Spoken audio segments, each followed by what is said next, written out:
بسم اللہ الرحمن الرحیم الصلاۃ والسلام علیک یا رسول اللہ۔ اللہ تعالیٰ قرآن پاک میں ارشاد فرماتا ہے وَهَذَا كِتَابٌ أَنزَلْنَاهُ مُبَارَكٌ فَاتَّبِعُوهُ وَاتَّقُوا لَعَلَّكُمْ تُرْحَمُونَ۔ اور یہ برکت والی کتاب ہم نے اتاری تو اس کی پیروی کرو اور پرہیزگاری کرو کہ تم پر رحم ہو۔ سایہ مبارکہ میں اللہ تعالیٰ نے قرآن پاک کا ذکر فرمایا کہ ہم نے یہ کتاب اتاری اور یہ کتاب برکت والی ہے۔ بھیجنے والا رب العالمین اللہ کریم، لانے والے جبریل امین برکت والے، جس مہینے میں نازل ہوا وہ مہینہ برکت والا، جس رات میں نازل ہوئی وہ رات شب قدر وہ برکت والی، جس ذات پر نازل ہوئی وہ بھی برکت والے، جس آیت کو قرآن کو پڑھ کر کسی پر دم کیا جائے اس میں بھی برکت آ جاتی ہے۔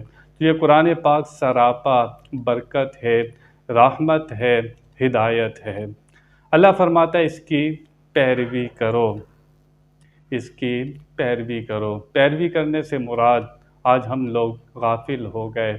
مسلمان قرآن تو پڑھتے ہیں لیکن اس کے حلال کو حلال نہیں جانتے، اس کے حرام کو حرام نہیں جانتے۔ اکثریت اس سے غافل ہو چکی ہے۔ تلاوت تو کرتے ہیں، احکام سے غافل ہو گئے ہیں۔ انسان وہی کامیاب ہوگا جو اس قرآن کے حلال کو حلال جانے گا، حرام کو حرام جانے گا، اس کی پیروی کرے گا۔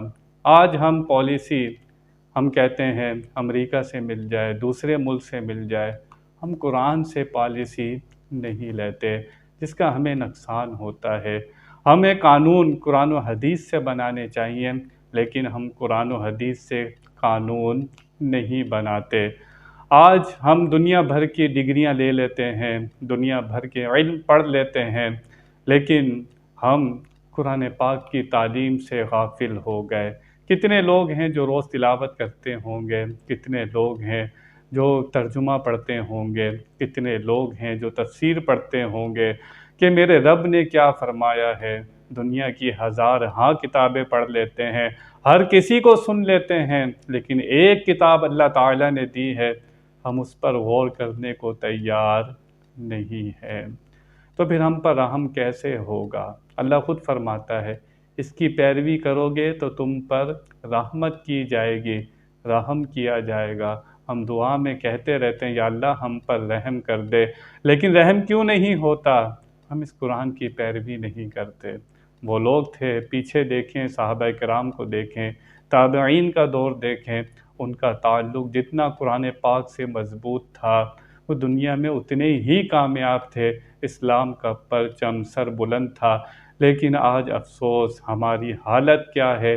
ہماری حالت اسی وجہ سے کمزور ہو گئی کہ ہم نے اس سے اپنا تعلق کمزور سے کمزور تک کر لیا۔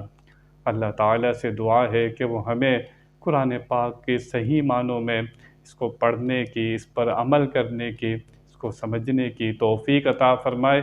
وآخر دعوانا ان الحمد للہ رب العالمین۔